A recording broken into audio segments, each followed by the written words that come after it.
Olá, meu nome é Bismarck Nogueira da Silva, sou aluno de doutorado pelo Programa de Pós-Graduação em Química da Universidade Federal de Juiz de Fora e sou orientado pela professora Celi Izumi. Nesse momento vou apresentar meu trabalho intitulado de Preparação de substratos CERS à base de polianilina e acetato de celulose e nanopartículas de prata para a detecção do fungicida tebuconazol. Inicialmente, precisamos falar sobre espectroscopia Raman, que é uma técnica que consiste em incidir uma luz com determinado comprimento de onda sobre uma molécula em estudo, sendo que parte dessa luz irá espalhar com energia diferente da energia da luz incidida, e essa diferença de energia corresponde à energia com que os átomos dessa molécula estão vibrando. E isso permite a identificação de ligações químicas, geometria molecular e interações intermoleculares. No entanto, devido à baixa seção de choque dessa técnica, ela é considerada pouco sensível. Uma forma de contornar esse problema é através da espectroscopia Raman intensificada por superfície, que é abreviada do inglês como CERS. Esse efeito consiste em dissolver uma determinada molécula sobre nanopartículas com propriedades plasmônicas e, devido a essas propriedades, o sinal Raman da molécula é intensificado significativamente, o que permite a detecção de moléculas em baixas concentrações, tornando a técnica bastante sensível. O suporte onde é localizada essas nanopartículas plasmônicas é chamado de substrato CERS, e nesse trabalho nós vamos destacar o substrato CERS à base de polímeros condutores. Dentre os polímeros condutores, a polianilina se destaca devido à sua fácil síntese e à sua capacidade de reduzir íons de metais com propriedades plasmônicas, como prata+, e ouro 3+, e formação de nanopartículas que permanecem ligadas à estrutura polimérica. No entanto, devido às propriedades mecânicas ruins da polianilina, complicados mecanismos são utilizados para a preparação de filmes à base desse polímero. Uma forma de aumentar a processabilidade da polianilina é através do preparo de blendas poliméricas entre a polianilina e polímeros com boas propriedades mecânicas, como o acetato de celulose, que é um derivado da celulose. Essa blenda polimérica permite a formação de filmes plásticos e resistentes. Então, nesse trabalho, nós temos como objetivo o desenvolvimento de substrato CERS, à base da blenda polimérica polianilina e acetato de celulose, e nanopartículas de prata para a detecção de moléculas do corante azul do Nilo e do fungicida tebuconazol. Para a realização da síntese da polianilina, foram preparadas as soluções ácidas dos precursores da polimerização, que no caso é a anilina e o persulfato de amônio. Essas soluções foram misturadas rapidamente e permaneceram em agitação por aproximadamente meia hora. Posteriormente, essa solução foi seca a vácuo, formando a polianilina com morfologia de nanofibras em pó.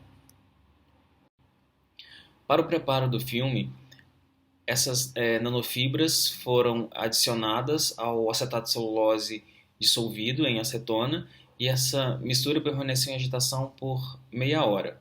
Posteriormente, essa solução foi despejada sobre uma superfície lisa e espalhada com a ajuda de um bastão de vidro.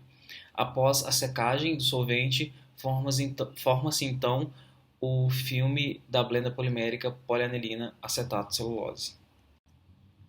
Para a realização da síntese das nanopartículas de prata, o filme foi imerso em solução de nitrato de prata, na concentração de 10 a mol por litro.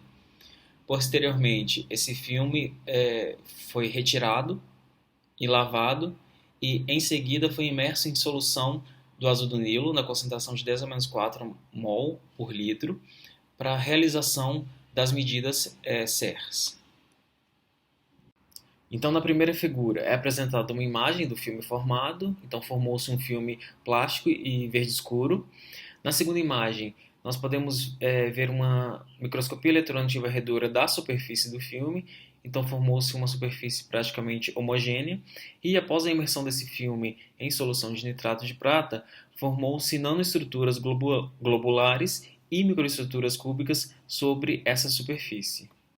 A caracterização por espectroscopia Raman indica que no espectro do filme de polianilina e acetato de celulose apresentam-se as bandas em 1505, 1374 e 1333 centímetros a menos 1, que são características das vibrações que ocorrem nos segmentos semiquinônicos presentes na polianilina, que são esses segmentos destacados na estrutura apresentada na figura. Após a imersão desse filme em solução de nitrato de prata, podemos observar uma diminuição dessas bandas, o que é um indicativo que está ocorrendo a oxidação da polianilina e consequente redução dos íons de prata mais e formação das nanopartículas metálicas. No entanto, devido ao fato da polianilina ser um polímero rico em íons cloretos, podemos esperar também a formação de cristais de cloreto de prata. O padrão de difração do filme de polianilina e acetato celulose apresenta somente um halo em aproximadamente 20 graus, que é característico de estruturas amorfas. Após a imersão desse filme em solução de nitrato de prata, podemos observar no padrão de difração para esse filme a presença de picos referentes a estruturas cúbicas de face centrada da prata.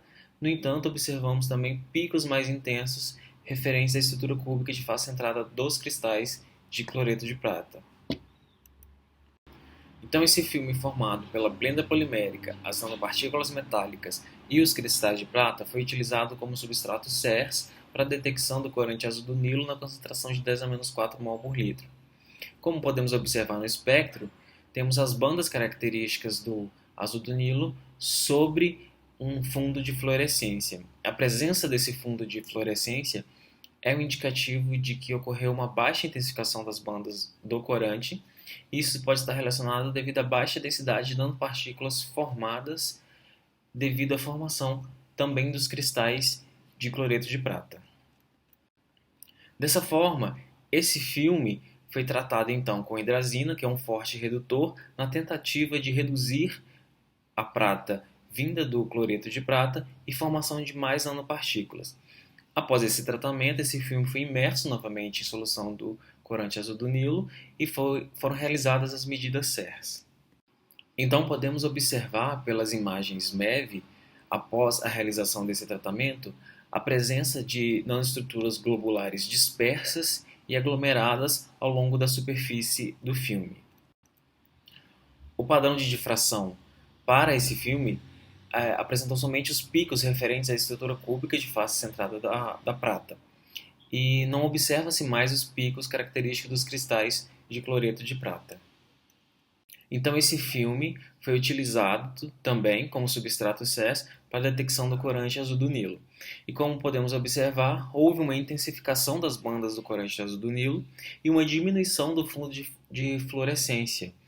E isso é um indicativo de que, após o tratamento com a hidrazina, houve o aumento do número de nanopartículas de pratas sobre a estrutura do filme.